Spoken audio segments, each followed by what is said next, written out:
Thank you, Bud. We apologize for not being able to show the slides, but I think his dynamic speech actually made up more than for that. So we seem to be running out of a little bit of time, but I'd like to open the floor because I think many of you probably have some questions about, what you saw and what you did, something you might have found something didn't really jive with. Okay, well, how many of you are interested in internet TV? How many of you are interested in 3D TV? I mean, give us some questions, or give us your wish list. That would be better. Does any? Yeah. Okay.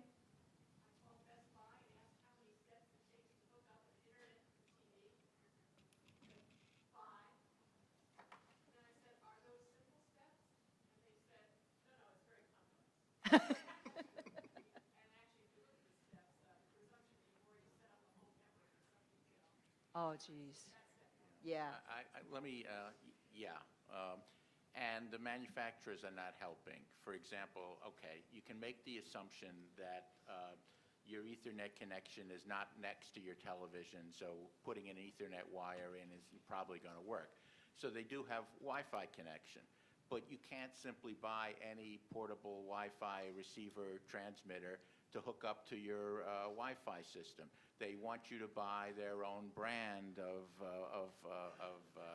receiver. Now, Netgear has got a little product that helps in that regard, and that it simply plugs in. It's a Wi-Fi repeater, but it also has an Ethernet cable, so that you're more likely to have a power outlet near your television than you are an Ethernet connection. But there are some companies that are taking steps to make that a little simpler. But yeah, the manufacturers came out with it, and they just looked at this as another way of selling you something.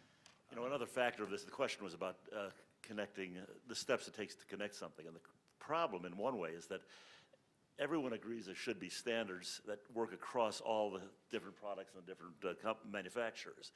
And everyone agrees it should be his company standard that everyone else should accept. That's a big problem. It affects not only our market, but in the market we look at, we have ways we know how to do things a certain way, and trying to learn a new process and then learn a different one if you decide to go from Samsung to Motorola on this particular product winds up being a very big learning curve. And the geniuses who are there in customer service, and yep. One company calls them that, think they're talking a language that we don't understand.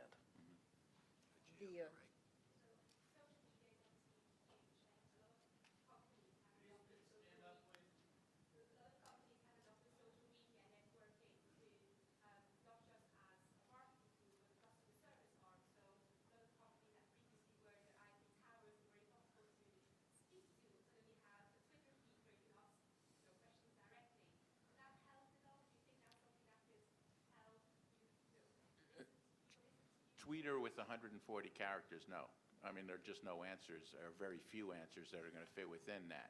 What was the question? The question basically is the use of social media going to help some of the companies in their customer service. Is that approximately right? So, yeah, it will, and it'll also open it up to discussions back and forth. It's an interactive media, so it does help. But most of the time, you're still essentially going to need someone to walk you through what's going on. The growth of social media is still very much at its infancy, and we're still just barely moving out of, whatever happened to so-and-so I went to high school with. So getting from there to getting customer service, I think, is still a long path. But I look at what exists today, which is the help forums. For a lot of companies, instead of having somebody available, they say, well, we really have all of our answers out there in our blog, in our forums, in our Q&A. Go find them, fellas, I mean, give me a break. I don't think that social networking is going to be able to answer my individual question when I wanted it answered. And that, to me, is customer service, not just throwing it all out there. Okay, I'm going to take one more question, the gentleman over there, and then we'll actually do this Q&A more individually up on the stage. It's the last question. So I'd like you guys to put on your futurist hat.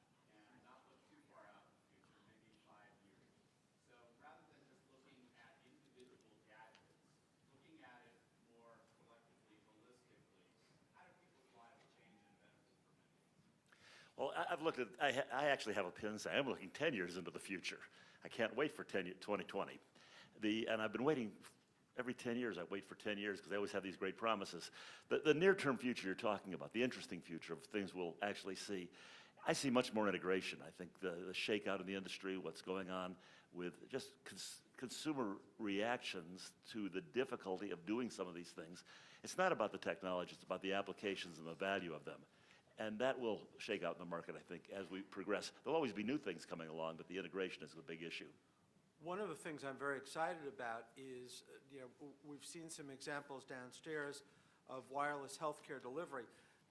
As this population explodes and as the cost per transaction of medical interaction gets higher and higher, it's going to become more and more compelling to have you able to get care by having your house wired.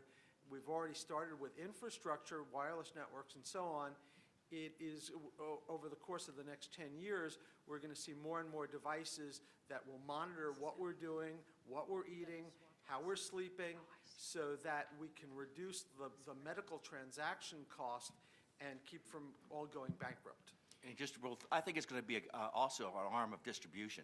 As more companies are involved, and the American market gets more attuned to what's available and gets educated to it, there's going to be more demand for the product to be better. So when you're looking at the Canadian market, for instance, you go to the home healthcare stores there, and you see the incredible array of products. Those customers know what they're doing. They know what they can buy to make their lives better right here. American market doesn't.